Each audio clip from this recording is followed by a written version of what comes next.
Dan kita akan menjelaskan tentang beberapa kesalahan fatal orang melakukan sholat sehingga sebagiannya bisa membatalkan dan sebagiannya bisa mengurangi pahala, bahkan tertolak sama sekali sehingga sholatnya tidak sampai diangkat ke langit.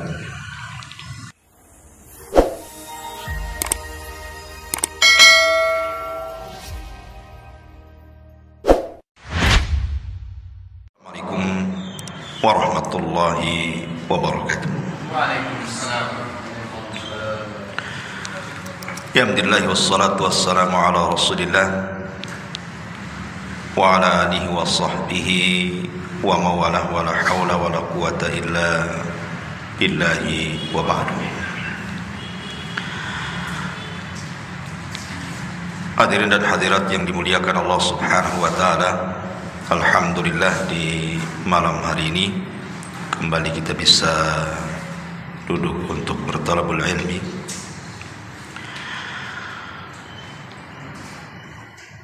Dan malam ini masih membahas fikih sholat, ya. Apa-apalah kita selang-seling dengan fikih.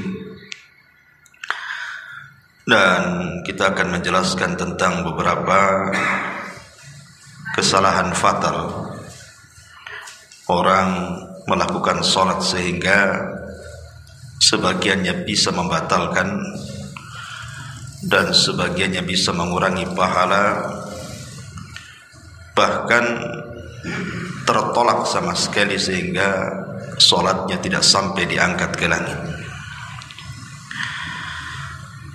Ma'asyiral muslimin yang dimuliakan Allah subhanahu wa ta'ala, sebagaimana yang ma'ruf sering antum dengar, bahwa awal yang dihisab oleh Allah subhanahu wa ta'ala pada hari kiamat adalah salatnya.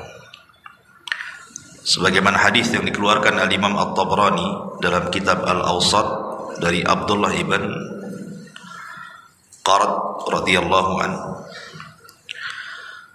Nabi sallallahu alaihi wasallam bersabda, awwalu ma yuhasabu bihil abdu yaumal qiyamati as-salatu. Amalan hamba yang pertama kali dihisab di sisi Allah adalah salatnya. Fa in saluhat salatuhu saluha sairu amali. Kalau salatnya bagus, sempurna, maka amalan-amalan yang lainnya dianggap baik. Tetapi wa in fasadat fasada sairu amali. Tapi kalau salatnya rusak, tidak memperhatikan, bahkan sampai membatalkan, maka amalan-amalan yang lainnya tidak dianggap. Dari sini kita tahu bahwa salat itu penentu. Sehebat apapun antum bersedekah, sekhusyuk apapun antum berpuasa, sebanyak apapun antum membaca Al-Quran, berzikir dan ibadah-ibadah yang lainnya, kalau solatnya bermasalah, maka yang lain ikut bermasalah. Makanya seheran kalau datang Ramadan, banyak orang yang tidak solat, rajin pula dia puasa. Bahkan kalau ada yang tidak puasa, ditegur dia, kenapa kau tak puasa, katanya. Kalau ditegur, kamu aja sholat enggak, nanti dia ngeles pula, ya masih mending lah aku tak sholat tapi puasa, Jadi intinya bahwa ini kan kesalahan parah, ikhwan. Bahkan para ulama mengatakan puasanya percuma kalau orang meninggalkan sholat 5 waktu itu.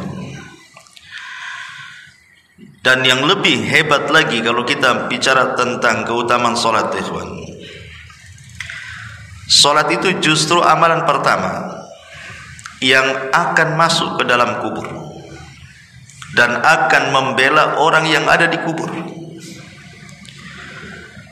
Dalam hadis yang dihasankan para ulama dan juga dicantumkan oleh Syekh Albani dalam kitabnya Sahih Targhib dan Tarhib, dari hadis Abi Hurairah radhiyallahu anhu. Jadi kalau mayat itu dimasukkan ke dalam kuburan, maka dia sempat mendengar suara terompah sandal-sandal orang yang mengantarkan sampai pulang. Ketika dia sudah tidak mendengar sandal lagi, maka disabdakan Nabi SAW, kanatis salatu inda ra'si, maka salat akan berjaga-jaga dari arah kepalanya. Jadi kalau ada malaikat mendatangi dia, maka salat langsung menghalaunya, dan salat akan mengatakan kepada malaikat ini, ma qibali madkhal, tidak ada jalan kemari untukmu, katanya. Lihat bagaimana salat menyelamatkan orang dalam kuburan. Makanya jangan dianggap remeh salat itu, karena itu amalan pertama justru yang akan membela kita dalam kuburan. Dan salat akan mengatakan kepada malaikat yang hendak menyakiti dia, ma qibali madkhal, tidak ada jalan untung, pergi kamu, katanya. Ma'asyiral muslimin yang dimuliakan Allah Subhanahu wa taala, bahkan salat itu sendiri adalah sebab terbesar orang ini diberikan nikmat oleh Allah pada hari kiamat. Dan nikmat yang akan diberikan kepada orang salat ini melebihi nikmat sorga itu sendiri. Sorga itu sudah nikmat. Orang kalau masuk sorga itu udah luar biasa. Ma la ainun ra'at wa la udhunun sami'at wa la khatara ala qalbi bashar. Nikmatnya tidak bisa dilihat, didengar, terlintas pun tidak. Tapi orang yang menjaga salat ini diberikan oleh Allah kenikmatan yang jauh dibandingkan sorga itu sendiri. Apa itu? Ru'yatullahi azza wa jalla, diizinkan memandang Allah azza wa jalla. Dan itu disabdakan di dalam hadis dari Jarir ibn Abdillah al-Bajali radhiyallahu anhu yang terdapat dalam Sahih Bukhari Muslim. Jadi kata Jarir ibn Abdillah al-Bajali, kunna julusan inda Rasulillah sallallahu alaihi wasallam id nadhara ila al-qamari lailata badrin. Kami sedang duduk-duduk santai bersama Rasul di malam hari, dan ketika itu sedang bulan purnama, terang-terangnya. Maka Nabi SAW kemudian menyuruh para sahabat untuk memandang bulan. Kata Nabi SAW, amma innakum satarawna rabbakum kama tarawna hadzal qamar la tudamuna fi ru'yatihi. Kalian kelak pada hari kiamat, kata Rasul, akan memandang Allah seperti kalian memandang bulan di atas. Artinya kalian tidak akan berdesak-desakan saat memandang. Siapa yang mau desak-desakan mandang bulan? Tinggal didongakkan ke langit, nampaklah bulan itu. Artinya bahwa Allah Subhanahu wa taala akan terlihat dan tanpa ada kesulitan untuk memandangnya. Tidak harus berdesak-desakan kayak antum nonton sepak bola itu kan.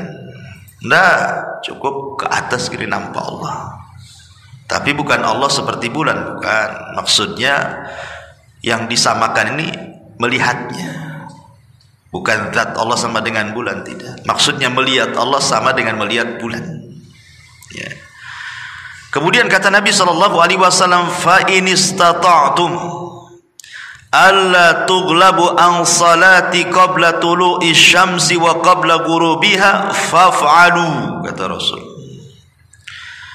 Maka jika kalian sanggup untuk tidak terkalahkan di dalam menjaga salat sebelum terbit matahari alias salat subuh, wa qabla ghurubiha, dan sebelum terbenam matahari alias salat asar, faf'alu, maka lakukanlah. Dengan itu kalian bisa memandang Rabb kalian.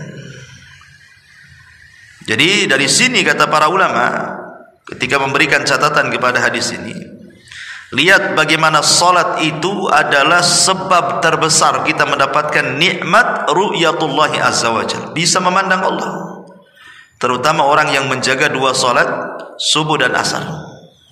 Jadi semakin kita banyak melakukan salat ditambah dengan yang sunnah-sunnah, maka semakin banyak pula kemudian kita akan memandang wajah Rabb kita. Bahkan ulama mengatakan kalau orang memperbanyak salat baik yang wajib ataupun yang sunnah, secara otomatis dia akan banyak berdiri. Ketika orang banyak berdiri di dunia, maka dia akan sedikit berdiri di padang mahsyar. Karena dia sudah sepanjang hidupnya berdiri terus untuk Allah. Tidak mungkin suruh berdiri lagi di padang mahsyar dengan waktu yang lama. Maka dia tidak akan lama-lama berdirinya di padang mahsyar itu. Karena dia sudah terlampau lama berdiri untuk Allah ketika di dunia. Lihat bagaimana keagungan salat. Dan nikmat memandang Allah juga bagi orang-orang yang menjaga salatnya itu disebutkan di dalam surah Al-Qiyamah. Antum bisa baca pada ayat 22 sampai 32. Ketika Allah Subhanahu wa taala menceritakan tentang kenikmatan penduduk sorga dan kenikmatan dan azab penduduk neraka. Allah katakan wujuhu yawma idzin nadhirah.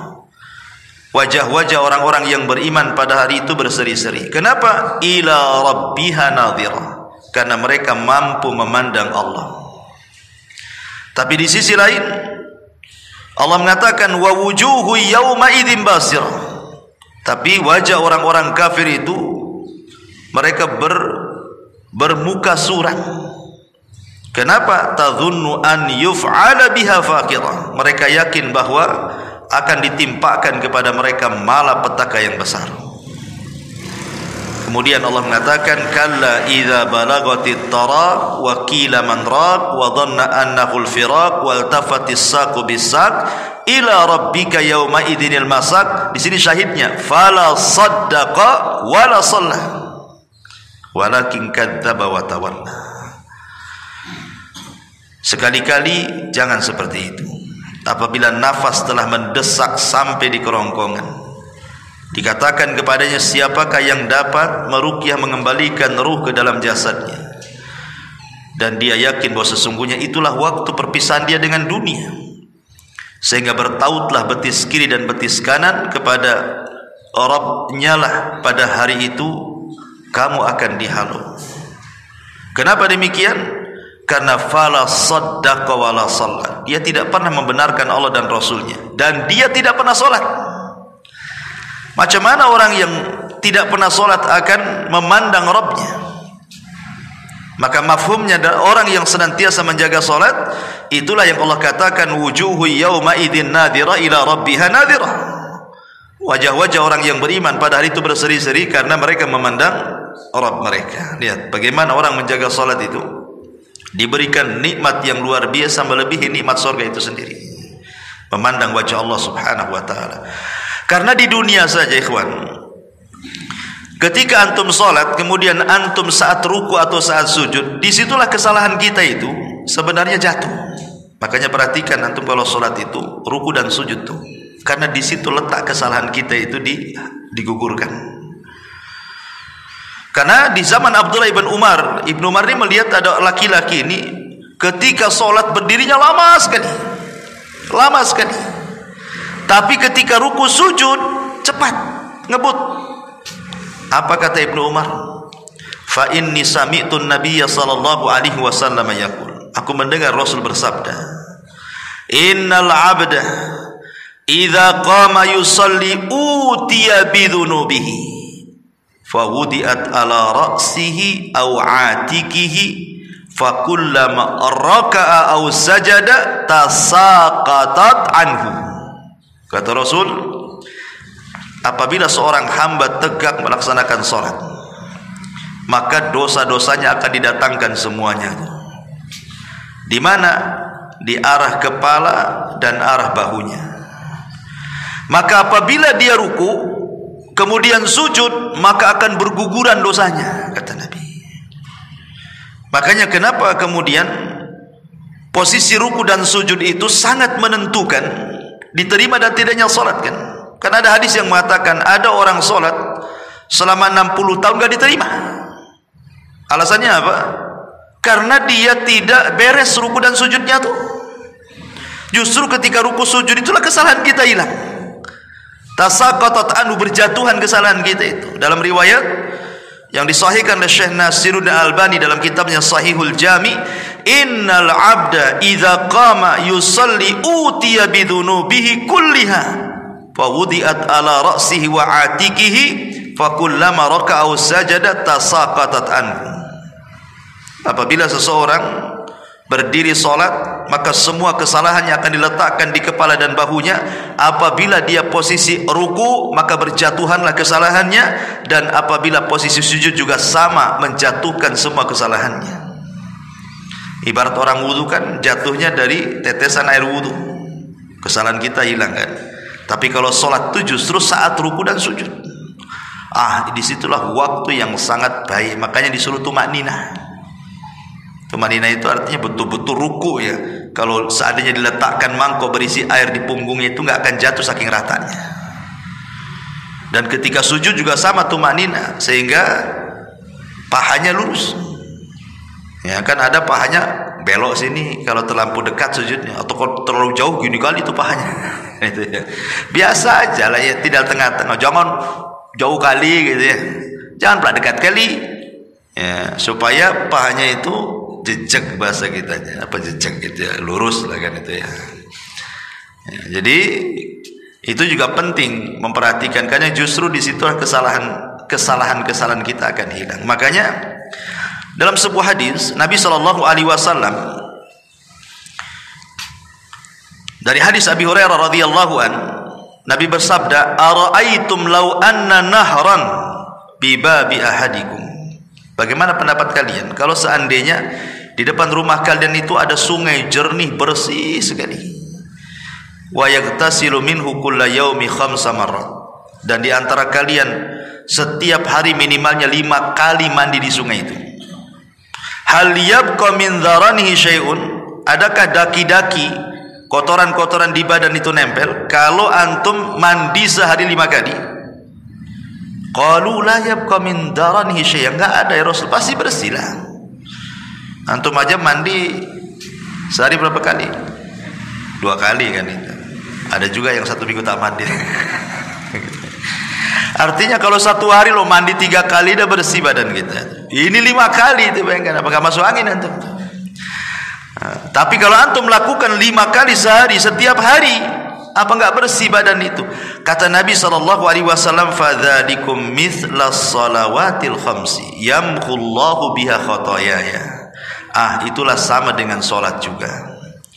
Kalau seandainya kita jaga solat 5 waktu, kemudian setiap ruku gugur kesalahannya, setiap sujud gugur kesalahannya, yamhullahu bihinna khotoya, maka kesalahan kita habislah. Kalau setiap ruku dijatuhkan kesalahannya, setiap sujud dijatuh, itu solat wajib saja tuh. Surat wajib saja berapa kali ruku sujud itu, antum tambah lagi dengan sunnahnya, akalikan saja ya. Artinya keutamaan solat itu luar biasa gitu. Makanya kenapa sebenarnya kalau orang itu paham keutamaan di balik solat itu, terangsang dia solatnya nggak asal-asalan ya kan. Sayang gitu ya, setiap hari kita ini solat itu waktunya kita membuang dosa, tapi tidak ada dosa pula yang dibuang dari situ. Makanya Nabi SAW sangat memperhatikan kondisi sholat, terutama dalam posisi ruku dan sujud itu. Baik, kita akan menyingkat beberapa kesalahan. Singkat aja ya kalau kita jelasin. Ada kitab bagus namanya Akhtaul Musallin, karya masyhur Hasan Salman, salah seorang murid dari Syekh Albani itu. Bagus sekali ya, banyak itu. Tapi saya tidak mungkin mengemukakan semuanya karena waktu juga. Kita akan sesingkat-singkatnya saja. Kita mulai dari wudu dulu ya, karena sholat itu tidak sah kecuali dengan wudu. Pertama, terkadang orang ketika wudu lupa membaca basmalah ya. Memang pendapat yang sahih, orang yang lupa membaca basmalah itu sah wudunya. Tapi ada juga yang mengatakan harus diulang wudunya kalau dia lupa baca basmalah. Ini terjadi khilaf ulama, walaupun yang rajih sah wudunya ya. Tetapi kan kalau sudah ada khilaf ulama seperti ini kan kita tidak tahu mana dikhawatirkan yang kuat yang batal, ataupun mungkin yang kuat yang tidak batal. Kita tidak tahu. Kalau sudah khilaf ini masalahnya repot. Makanya biar keluar dari khilaf ulama, baca saja. Ya, baca saja. Dan kalau ingat, tidak ingat di awal, baru ingat kemudian di pertengahan, ya nggak apa-apa kata ulama. Kita baca basmalah di pertengahan wudu. Ini yang pertama. Yang kedua, dalam gerakan, ada gerakan-gerakan itu yang dalam sifat sholat wudu Nabi tidak disyariatkan diulang. Seperti umpamanya mengusap kepala, itu kan tidak disyariatkan diulang, cuma satu kali saja. Ya. Artinya ketika tidak disyariatkan diulang dan Nabi SAW hanya mengusap satu kali, jangan kemudian kita membuat syariat yang tidak diajarkan Nabi. Kalau yang lain bolehlah sekali basuhan atau 2 kali basuhan atau 3 kali basuhan yang paling banyak. Tidak boleh lebih juga. Ya, karena Nabi SAW mengatakan dalam sebuah hadis bahwa siapa yang menambah faman zada ala hadza au naqasa faqad asaa wa zalama. Siapa yang mengurang-urang atau menambah dari bilangan yang sudah ditentukan Nabi, maka dia telah salah wudunya dan telah melakukan kezaliman. Yang wajib itu 1 kali basuhan, yang 2 dan 3 itu sunnah hukumnya. Tetapi kalau memang Nabi SAW tidak mengajarkan kecuali 1 basuhan saja di kepala, ya sudah itu sajalah. Ngapain pula kemudian kita tambah? Ini kesalahan berwudu juga. Karena itu bisa menyelisih sunnah. Kalau sudah menyelisih sunnah kan mengurangi pahala jadi. Ya. Kemudian yang ketiga, kadang-kadang al-ghaflatu an ghaslil aqab. Kadang-kadang kita tidak memperhatikan ketika mencuci kaki. Yang lain bagus, berkumur-kumur, basuh muka, basuh tangan, kepala. Masalah ketika kaki asal-asalan main guyur saja. Ya kan? Padahal tidak cukup dengan mengusap. Makanya ketika Allah Subhanahu wa taala berfirman, "Idza kuntum ila sholati faghsilu wujuhakum wa aydiyakum ilal marafiq wamsahu bi ru'usikum wa arjulakum." Pakai fathah, bukan pakai kasrah. Karena kaki tidak diikutkan dengan kepala, tapi kaki itu diikutkan dengan tangan. Kalau kaki diikutkan dengan kepala berarti kan diusap. Tapi kaki ketika diikutkan dengan tangan artinya dicuci. Cuci itu bukan hanya sekedar mengusap, tetapi ada adalku, gosokan bahasa kitanya. Bukan hanya mengguyur air, mengusap, tapi ada gosokan, digosok-gosok kakinya, itu maksudnya dengan air. Ya, karena dikhawatirkan kalau seandainya hanya main banjur saja, ambil air main guyar-guyur, itu dikhawatirkan tidak menyentuh atau mungkin ada 1 titik 2 titik anggota wudu yang tidak terbasuh. Dan itu bahaya, kata Nabi SAW, wailun lil aqabi minan nar. Neraka wel bagi tumit-tumit yang tidak disentuh air wudu. Ya, jadi harus diperhatikan cuci kaki itu. Sebagaimana kita memperhatikan kumur-kumur, gerakan wudu, maka kaki itu juga yang kadang-kadang diremehkan. Diusap saja, kata para ulama, bermasalah, kecuali gosokan. Ini tidak diusap, main banjur saja. Kan itu ya. Nah, ini juga yang harus diperhatikan ya. Karena bagaimanapun wudu ini yang menjadikan sholat itu baik gitu. Nah, kemudian juga yang keempat, ada mutakhlilil asabi. Bukan hanya menggosok-gosok ketika mencuci tangan ataupun kaki, tetapi juga harus menyela-nyela. Kan dalam tangan itu kan ada ini daerah-daerah yang harus dijangkau dengan selaan gini kan. Nah, seperti begitu juga kaki itu. Kalau tangan mungkin masih lah gini-gini. Kadang-kadang kaki tidak. Nah, itu loh, menyela-nyela juga bagian daripada sunnah. Karena Rasul mengatakan, isbaghil wudu wa khallil bainal asabi. Sempurnakan wudumu dan jangan lupa menyela-nyela bagian yang harus disela, terutama di tengah-tengah jari. Ma'asyiral muslimin yang dimuliakan Allah Azza wa Jalla, banyak lagi. Taib, kita masuk kesalahan sebelum sholat. Tashbikul asabi. Ada orang yang ketika menunggu sholat itu tashbik. Tashbik itu begini ya, begini. Ini tidak boleh. Saya lihat kan, kadang-kadang saya lihat orang yang ketika nunggu sholat tangannya begini. Nah, kalau gini nggak masalah. atau gini kedinginan gitu kan. Kalau gini ya ini yang nggak boleh. Tasbik itu memasukkan jari kanan kiri seperti ini, kemudian gini ya. Nggak boleh. Karena ada hadis Nabi sallallahu alaihi wasallam, "Idza tawaddaa ahadukum fi baitihi tsumma atal masjid." Apabila salah seorang dari antara kalian berwudu, kemudian mendatangi masjid, kana fi salatin hatta yarji, maka dia dianggap di dalam salat sampai dia kembali. Kemudian kata Rasul, fala yakul hakadha wasabbaka baina asabi. Kata Rasulullah, jangan kalian lakukan seperti ini. Kemudian beliau sabbak, ya, menyatukan jari kiri kanan dan memasukkannya. Jangan seperti ini. Nggak boleh seperti ini. Maksudnya dalam posisi menunggu sholat, ya, dalam posisi menunggu sholat saja. Antum masuk ke masjid, ini belum qomat, nah itu yang dilarang. Tapi kalau sudah sholat di masjid, antum mau duduk begini ya nggak ada masalah, karena di sini larangannya adalah menunggu sholat, karena dianggap main-main. Ya, ini kesalahan juga sebelum sholat. Ini yang pertama. Yang kedua, al-israfil khuta ilal masjid, buru-buru, ya, kayak mau dikejar-kejar apa gitu kan. Apalagi kalau sudah imam Allahu Akbar ruku, wah itu langsung takut gak dapat ruku, karena dapat ruku dapat 1 rakaat masalahnya kan. Ya, kadang-kadang wudunya asal-asalan kan, karena buru-buru wudunya tuh, karena ingin mengejar ruku. Nggak perlu, ngapain pula. Kata Nabi sallallahu alaihi wasallam, fama adraktum fasallu wa ma fatakum fatimmu. Kalau kalian mendapatkan sempurna, alhamdulillah. Kalau kurang ya tinggal ditambah saja kok. Kenapa kemudian sibuk ngejar-ngejar? Yang lebih parah lagi dari rumah gitu ya, ngejar-ngejar motor di kebut-kebut, nabrak nanti. Ataupun lari-lari ngos-ngosan, nggak khusyuk nanti bacaannya itu. Karena dia harus ngatur nafas masalahnya. Jadi nggak perlu, kata Nabi sallallahu alaihi wasallam dalam sebuah hadis, idza thuwiba lis-salati, apabila dikomatkan untuk salat, fala ta'tuha wa antum tas'auna wa tuha wa alaikum as-sakinata wal waqar, kata Rasul. Maka jangan mendatangi dan kalian tergesa-gesa, tenang saja, santai saja.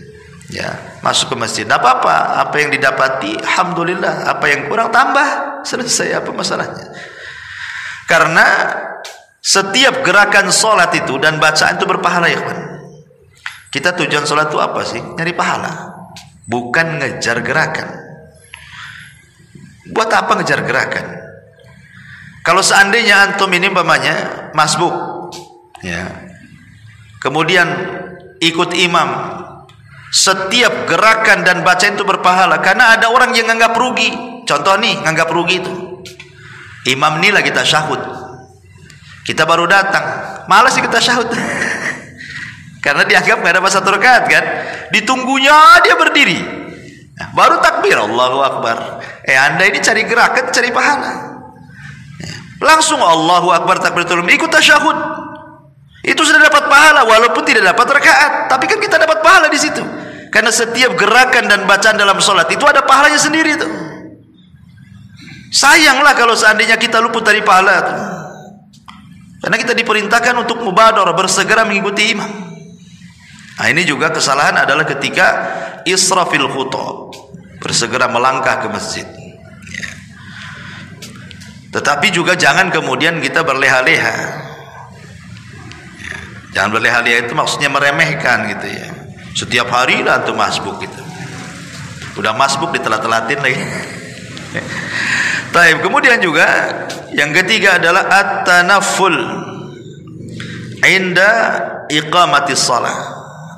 Ketika qomat sholat sunnah pula antum. Ya, dekat-dekat qomat ini nekat sholat sunnah. Tahu dia nggak akan keburu sholat sunnah kan?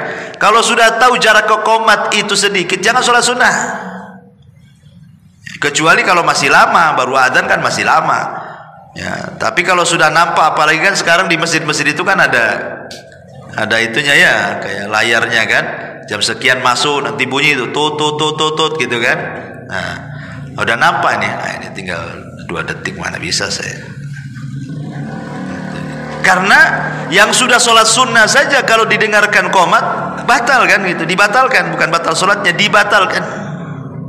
Kenapa dibatalkan? Karena dia rugi, kemudian dia memperjuangkan yang sunnah, kemudian luput yang wajib. Kecuali posisi dia itu lagi tasyahud akhir, ya tidak masalah lah, kan tinggal tasyahud akhir saja. Dan ini baru qomat, ya, berarti kalaupun lewat sedikit sekali, ya. Tapi kalau masih satu rakaat lagi, kemudian dia qomat, ya rugilah. Dan pasti dia pun tidak akan khusyuk, ya, nggak akan khusyuk dia, karena takut dia ketinggalan sholat wajib juga. Makanya kata Nabi SAW, "Idza uqimatis salatu fala salata illal maktubah." Apabila qomat dikumandangkan, tidak ada sholat kecuali yang wajib. Hadis dikeluarkan Bukhari Muslim. Kemudian ketika masuk ke dalam masjid, ini juga kesalahan, adamu taswiyatis shaf wa tarkus saddil faraj. Tidak langsung merapatkan shaf dan meluruskannya. Pokoknya main masuk takbir, enggak begitu. Kita masuk shaf, perhatikan dulu kelurusannya dan kerapatannya. Baru setelah antum yakin antum sudah lurus, sudah rapat, baru takbir di situ. Dan kalau memang kawan sebelah itu memang sudah terbiasa merapatkan kaki, tumit ketemu tumit, alhamdulillah. Ya, dia berasa kita pun nyaman dengan dia. Tapi ada orang-orang itu kalau dirapatkan tak nyaman dia, gatel katanya, kan gitu, gatel gitu ya, udah gitu dan rapat gitu, menjauh dia, ya sudah. Ya kalau antum sudah berusaha mendekat dia menjauh, aku mendekat kau menjauh, ya sudah.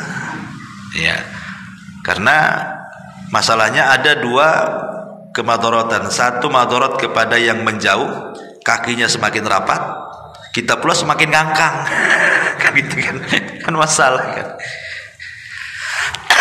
Bahkan ada kasus itu di Gresik dulu, saya masih mondok tuh di masjid rumah sakit. Jadi ada ikhwan itu sakit, nah kita solidaritas anak pesantren ya ikut nunggu lah kan. Sebagian ikhwan ini semangatnya gitu, ingin merapatkan shaf tuh. Jadi orang yang dirapatkan shaf ini orang awam, mungkin masih tanya-tanya ini syariat apa kayak gini kan, begini. Jadi makin ngangkang tuh ikhwan ini, marahlah orang sebelah. Akhirnya sepak kakinya jatuh lah. Karena kan kekuatannya kan nggak bisa, kalau ngangkang gini kan kekuatan berdirinya kan kurang kan itu. Jadi sepak jatuh lah kan itu. Sempat ribut tapi sholat tuh. Nah kan jadi akhirnya kan nggak bagus. Niatnya baik untuk merapatkan shaf, tetapi berujung dengan penyepakan. Kan gitu kan. Jadi belum tentu niat baik itu jadi baik kan itu ya. Kalau memang orang sebelahnya nggak dirapatkan ya udah. Ya jangan dikejar-kejar kaki orang. Taib. Yang penting kita sendiri sudah ada niat ingin meluruskan dan merapatkan, intinya seperti itu. Karena Rasul mengatakan la tasawwunna sufufakum aw la yukhallifannallah baina qulubikum wa wujuhikum. Kata Rasul, rapatkan shaf kalian atau Allah akan selisihi wajah dan hati kalian. Sebenarnya gampang saja kita ini melihat warga di sekitar sini nyatu hatinya atau tidak, itu lihat sholatnya. Kalau sholatnya centang perenang shafnya ada, berarti banyak masalah di tempat ini, hatinya nggak sama tuh ya. Tapi kalau rapat-rapat shafnya itu berarti bersatu lah, karena hadisnya seperti itu. Rapatkan shaf kalian atau Allah buat hati kalian bermasalah satu dengan yang lainnya. Ini juga kesalahan sebelum sholat. Nah, kita masuk ketika masuk sholat. Kesalahan pertama adalah ada tuma'ninati fis sholat. Tidak tuma'nina.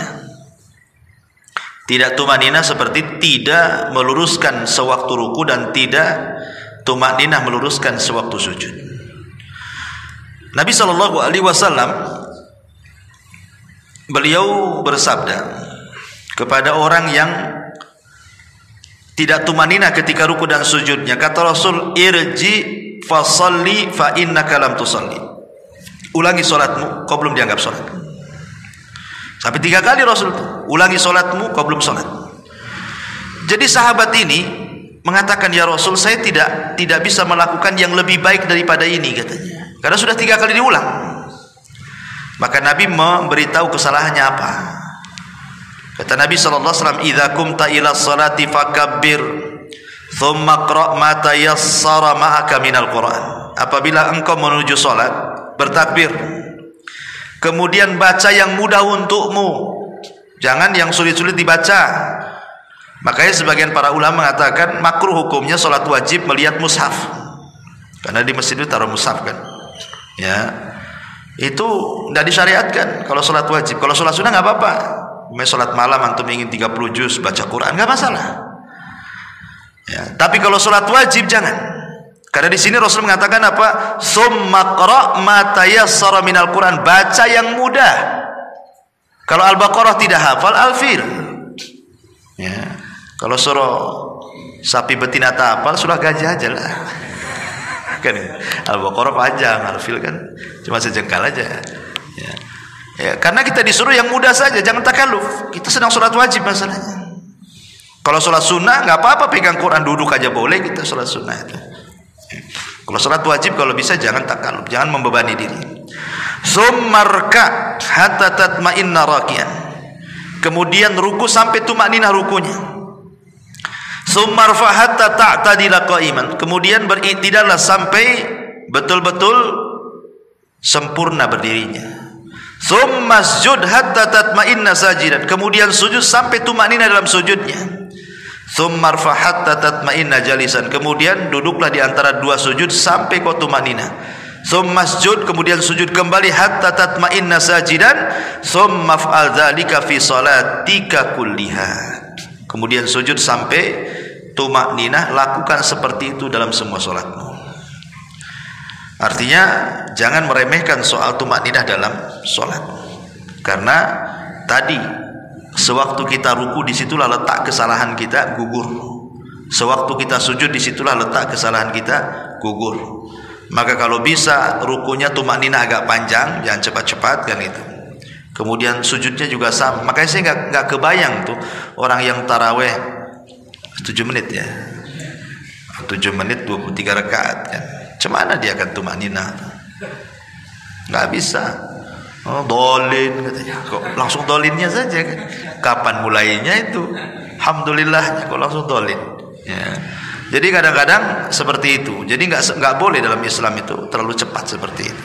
Karena dipastikan tidak tumakninah. Dipastikan tidak tumakninah. Karena saya lihat video itu orang nih rukunya belum betul-betul ruku tuh, karena terlalu cepat. Jadi modelnya gini, nggak lurus begini, baru begini, udah bangkit lagi.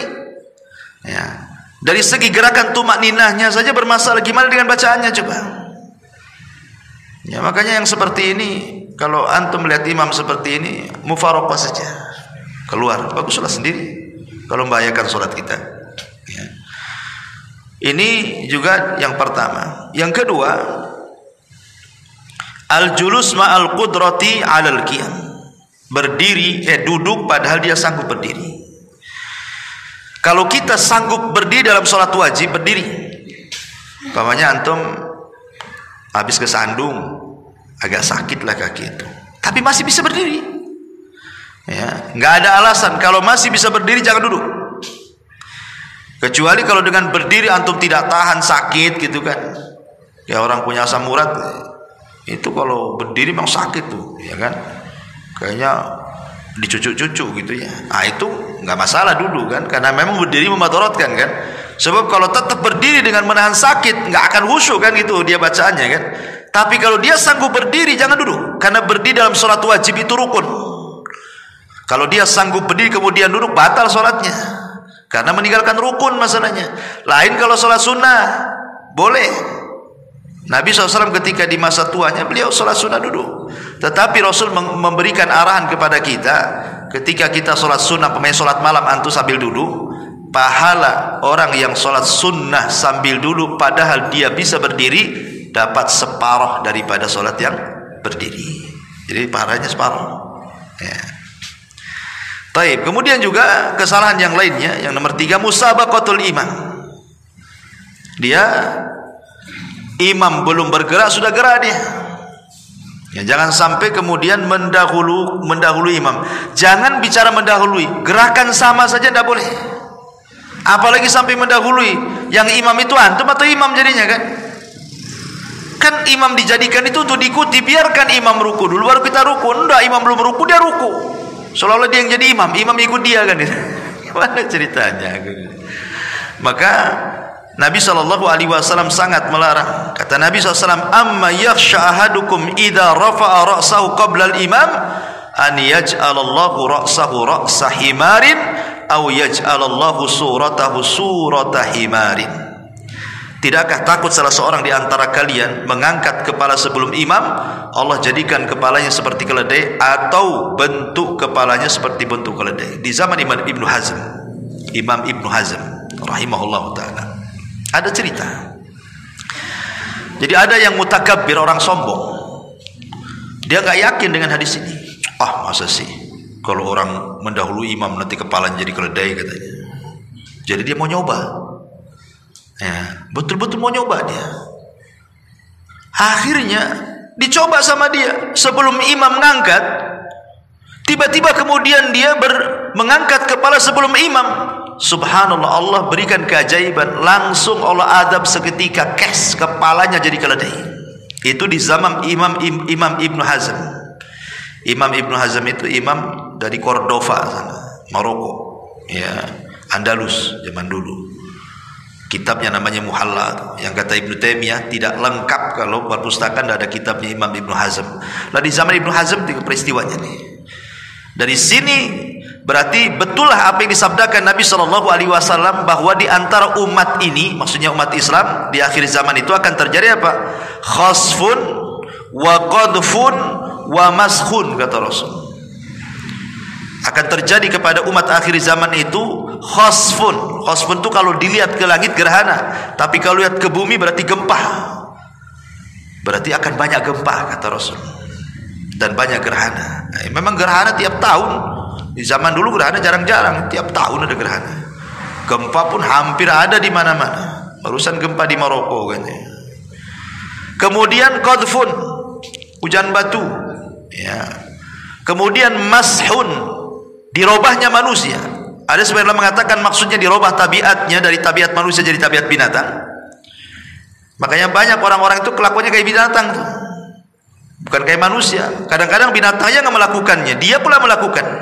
Seperti siapa? Orang LGBT itu. Binatangnya nggak melakukan, dia aja melakukan. Kemudian ada juga yang mentafsirkan ala zahiriha, artinya dimaknai secara zahirnya. Maksudnya Allah merubah jasad manusia seperti jasad hewan, seperti kasusnya di zaman Imam Ibnu Hazm ini kan. Dia nyoba-nyoba, mana ada kalau saya mendahului imam kepala saya jadi keledai. Betul jadi keledai. Itulah makanya bagaimana Allah Subhanahu wa taala murka kepada orang yang menyelisih sunnah Nabi. Kemudian juga di antara kesalahan selanjutnya adalah adamul mubadarati ila dukhuli fi sholati hala sujudil imam. Tidak mau bersegera, imam lagi sujud, nunggu dulu dia.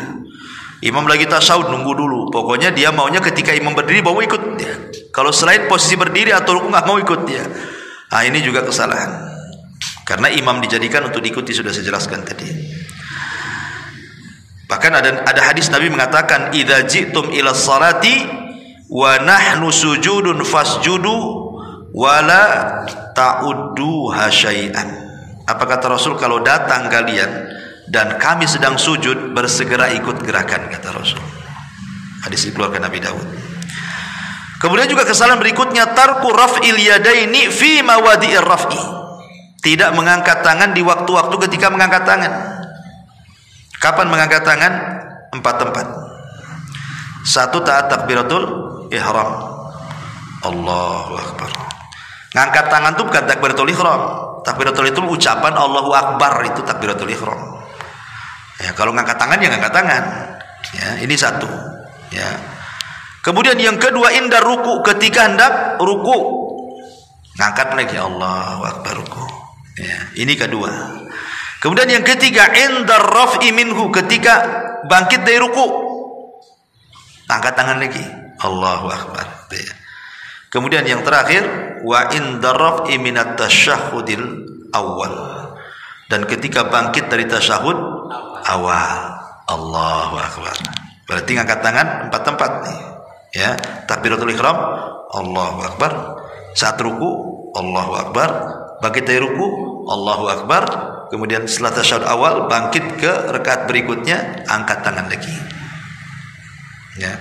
Saya lihat ada orang yang setiap gerakan ngangkat tangan dia. Tapi ada juga yang setiap gerakan tidak ada ngangkat tangan juga, takbiratul ihram saja. Ada yang terlalu ekstrim, ngangkat tangan semua. Ada yang tak ngangkat tangan sama sekali kecuali takbiratul ihram. Nah, ini juga kan kesalahan gitu ya, karena menyelisih sunnah. Memang tidak membatalkan salat kecuali takbiratul ihram kan itu ya.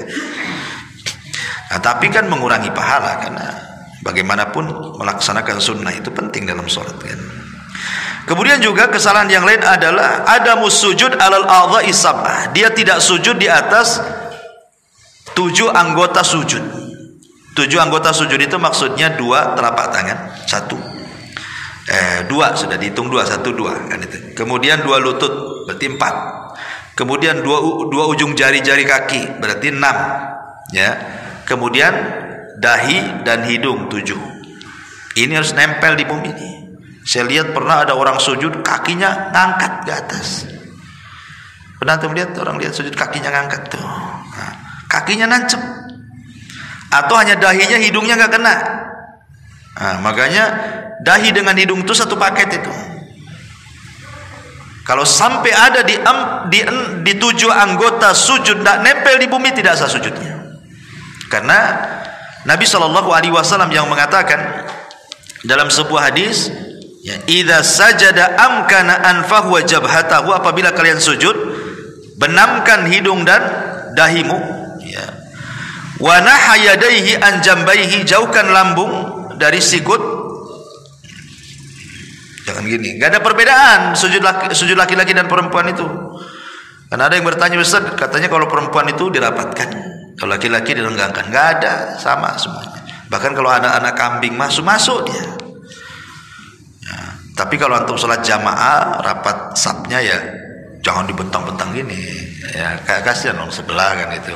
Kalau sholat sunnah, karena posisi kalau lagi rapat gitu kan agak sulit ya, gimana lagi kan gitu ya. Tapi kalau sedang sholat sunnah sendirian kan bisa untuk melakukan ini ya. Kemudian kata Nabi SAW, wa wada'a kaffaihi hadwal mankibaihi, kemudian meletakkan kedua telapak tangan sejajar dengan bahu saat sujud. Wa kana yumakkinu rukbataihi, dan menancapkan kedua lututnya, wa atraf qadamaihi, dan ujung-ujung telapak kakinya. Berarti 2 ujung telapak kaki, 2 lutut, 2 telapak tangan, dahi dan hidung, itu disebut dengan arkan sujud. Ya, rukun-rukun sujud di situ. Nah, taib. Kemudian kesalahan berikutnya adalah ketika sholat dia mengangkat suara saat berzikir. Ya, sebelahnya keganggu. Karena ada orang yang dia saking khusyuknya dia nggak sadar waswes-waswesnya itu sampai mempengaruhi sebelah kanan sebelah kiri itu. Tidak boleh ganggu orang sebelah kanan kiri. Kenapa? Karena Rasul yang mengatakan ayyuhan nas inni imamukum. Wahai ala inna kullukum afan. Hadis ini dikeluarkan oleh Imam Abu Dawud. Ala wa inna kullukum munaji rabbahu. Ingatlah kalian itu sedang bermunajat kepada Allah. Fala yu'dhiyanna ba'dukum ba'dha. Jangan menyakiti sebagian kalian dengan sebagian yang lainnya. Wala yarfa ba'dukum ala ba'din fil qira'ah. Jangan kencang-kencang kalian ketika membaca bacaan dalam salat. Nanti keganggu orang sebelahnya gak khusyuk. Lebih parah lagi udah was-was gak sikat gigi lagi kan. Keluar semua baunya kan. Lebih parah lagi itu.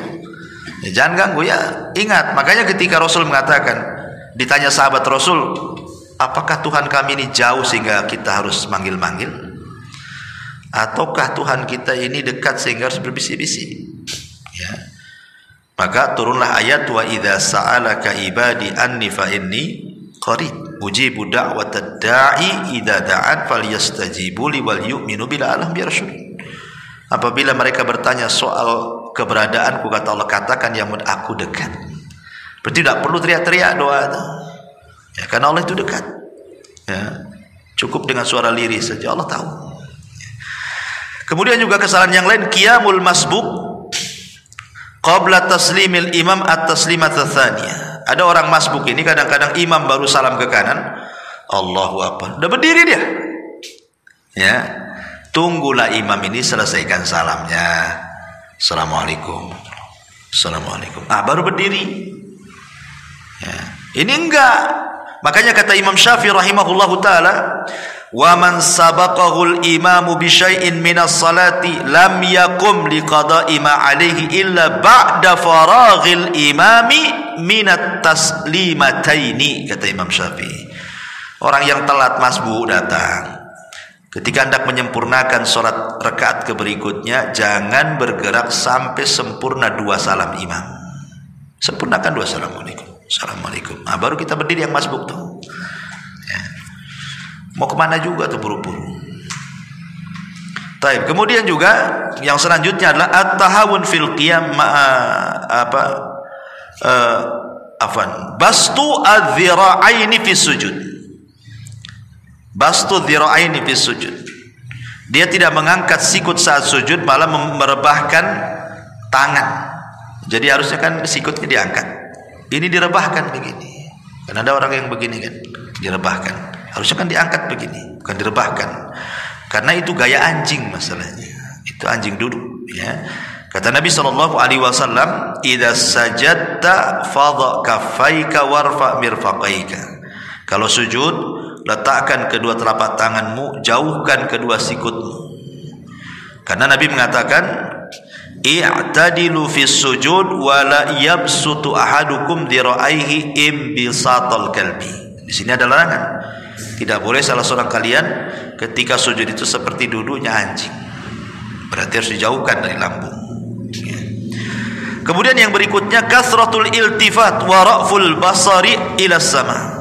Banyak tengok-tengok ataupun memandang ke langit, dan wa adamun nadhar ila maudhi'is sujud asna'is shalah, dan tidak memandang ke tempat sujud saat salat ketika berdiri. Memang ada khilaf ulama, apakah saat antum berdiri Allahu Akbar, pandangan kita itu ke depan atau ke tempat sujud? Abu Hanifah berpendapat, kalau tidak salah Abu Hanifah, lupa saya, Imam Malik, pokoknya antara dua inilah, disunahkan ke depan pandangannya. Allahu Akbar berarti ke depan. Kenapa? Karena berdalil dengan ayat Al-Qur'an, fa aina ma tuwallu fa thamma wajhullah. Dimanapun kau memandang, disitulah wajah Allah. Jadi boleh memandang ke depan. Tapi sebenarnya Allah mengatakan tidak, ke tempat sujud. Jadi begini. Gitu maksudnya. Jadi ada dua pendapat ya. Ada yang mengarah ke depan, ada yang mengarah ke tempat sujud. Ya, tapi yang rajih menghadap ke tempat sujud. Ya. Nah, tapi sebagian yang lain tidak. Dia tidak mengarah ke depan ke tempat sujud. Dia bela-belo aja tuh. Nggak tahu itu dia kenapa, melamun kali ya. Ya. Apalagi kalau umpamanya ada cicak jalan kan, perhatiin cicaknya kemana-kemana masuk. Lagi sholat kan, ini kan bahaya. Apalagi kalau sampai kawin, makin husul lagi. Nengoknya kan. Jadi jangan sampai gitu. Karena itu kenapa? Itu bagian daripada dia sedang kecurian setan itu. Bukan kecurian dompetnya, tidak, tapi khusyuk dia dicuri setan. Ikhtilas syaitan, wa huwa yakhtalisu min ikhtilas syaitan, kata Rasul. Dia sedang dicuri itu sama setan khusyuknya tuh. Taib. Kemudian yang selanjutnya adalah ad-dukhulu ilal masjid bi rawaihil khabitha. Dia tidak menjaga keharuman badan.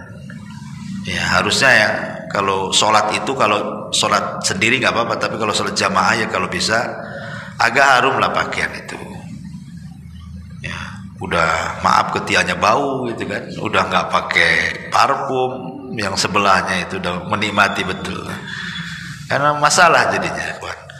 Antum kalau nggak mandi minimal pakai parfum. Sudah tak mandi nggak pakai parfum, aduh lebih bangkai dari bangkai nanti. Gitu ya. Jadi ya Nabi itu suka berparfum. Kemana-mana kalau bisa bawa parfum. Nah, apalagi kalau sholat. Jadi kita khusyuk, di sebelahnya pula khusyuk. Sebab kalau bau yang kita khusus sebelah tahu kan ya. Mungkin kalau lihat antum lagi, mungkin mikir-mikir kalau sebelah itu. Malas ada sebelah dia kan. Itu ya kan. Taib. Taib dan banyak lagi. Tetapi yang ingin saya jelaskan yang lebih tajam lagi, hal-hal yang bisa membatalkan sholat. Jelas ini batal sholat ini. Ya. Dan ini ada 10 perkara. Ya. Jangan sampai antum lakukan ketika sholat, karena dipastikan batal sholatnya. Dan membatalkan sholat itu karena 2 perkara. Pertama, karena antum melakukan yang diharamkan, atau karena antum meninggalkan yang diwajibkan. Jadi batalnya sholat itu cuma 2 perkara ini: melakukan yang diharamkan atau meninggalkan yang diwajibkan. Adapun melakukan yang diharamkan, 1, makan minum secara sengaja. Ya. Antum lagi makan roti, takbiratul ihram. Itu tidak boleh. Lepehkan dulu lah makanan itu. Ya. Ini jelas tak boleh. Ya, batal sholatnya. Kalau secara sengaja gitu. Pemain antum lupa sikat gigi, ada pula 3 beras masih nyangkut. Lepas pula dari gigi itu. Akhirnya antum kunyah-kunyah. Kalau antum sengaja dikunyah-kunyah telan, nah itu main-main antum tuh. Ya, sebaiknya antum lepehkan. Ya, lepehkan, jadi maksudnya dia ditampung lah, ambillah sama tangan, masukkan ini ya ke pesak, ya kan, nanti habis sholat jadi duit. Taib. Ini yang pertama. Yang kedua, al-kalamu amdan fi ghairi maslahatis shalah. Ngomong secara sengaja yang tidak ada kaitan dengan maslahat sholat. Ngomong sengaja, Allahu Akbar, handphone orang-orang afan lagi sholat. Itu tidak boleh kalau ngomong di luar maslahat sholat. Karena di zaman Rasul itu ada seorang sahabat, saya lupa namanya. Jadi samping dia itu bersin, haji. Gitu. Mungkin karena dia terbiasa refleks mendoakan orang bersin. Yarhamukallah. Gitu. Jadi orang mandang-mandang semua sama dia. Ya, ada apa orang di depan lagi sholat tuh? Orang memandang dia. Sampai ketika kemudian selesai sholat, maka Nabi SAW memberikan wejangan. Nah, maksudnya jangan dijawab, karena sholat itu perlu khusyuan. Ya. Baik, kemudian yang nomor 3 adalah al-amalul katsiru amdan, banyak bergerak. Nggak ada jalan, nggak ada hajatnya bergerak, banyak bergerak. Ya, jadi jangan banyak bergerak yang tidak ada hajatnya dan bukan jenis sholat. Bukan jenis sholat, tapi banyak bergerak. Walaupun para ulama itu membedakan, kalau sedikit ya dimaafkan. Seperti kalau mazhab Syafi'i itu kan 3 gerakan kan itu ya. Nah, tapi kalau banyak bermasalah, bisa batalkan sholat kalau terlalu banyak bergerak. Maksudnya bergerak yang bukan bagian daripada gerakan sholat. Tapi kalau bagian dari gerakan sholat, umpamanya nih, kan kita tidak boleh sholat kecuali menghadap sutra. Umpamanya di situ, antum jadikan orang yang duduk di situ, jadikan sutra. Kemudian pergi pula dia. Kalau hanya 2 langkah ke sini, nggak apa-apa, dekat.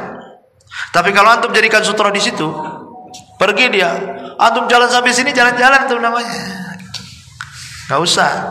Ya, kalau masih memungkinkan selangkah 2 langkah nggak apa-apa. Tapi kalau jauh kali, nanti orang nengok sholat gaya apa itu? Ini sholatnya Wahabi. Kalau salah kan itu. Ya. Baik. Kemudian yang nomor 4, adz-dzahiku fi sholati, tertawa dalam sholat. Tertawa, entah antum menghayalkan apa atau tertawa. Ya. Kan kadang-kadang itu. Kadang ada juga orang cerita itu, dia tertawa gara-gara lihat anekdot di kaos orang. Allahu Akbar. Tengok mungkin ada anekdot di situ, bahasa apa, terbaca, ketawa dia, batal sholatnya. Makanya jangan ganggu orang sholat. Kalau tahu kaos-kaos itu jangan, ini mesti politik nih maksudnya. Kaos partai. Sampai ada cerita itu, ketika dia tasyahud itu kan gini, sekali yang di sampingnya nomor turut 2 jadi gini tasyahudnya. Berarti bolonnya lagi. Ini kan main-main aja sholatnya. Kemudian juga yang nomor 5, al-khata'u fil qiraati idza ghayyara al-ma'na. Ya, kesalahan dalam bacaan yang sampai merubah makna. Di mana maknanya ini sangat parah. Bahkan bisa sampai kekufuran. Nah, ini jelas. Ya, kalau sampai fatal sekali merubah maknanya, maka tidak sah salatnya. Tapi kalau bukan karena mungkin lidahnya yang susah gitu kan, memang sudah berusaha lidahnya susah. Ya memang gimana lagi, orang kita ini bukan lidah Arab kan gitu. Kemudian yang nomor 6, takhalluf al-ma'mum an imamatihi bi ruknaini. Ketinggalan 2 rukun. Karena imamnya cepat-cepat, ketinggalan 2 rukun kita. Umpamanya kita mau tumaninah, Allah baca.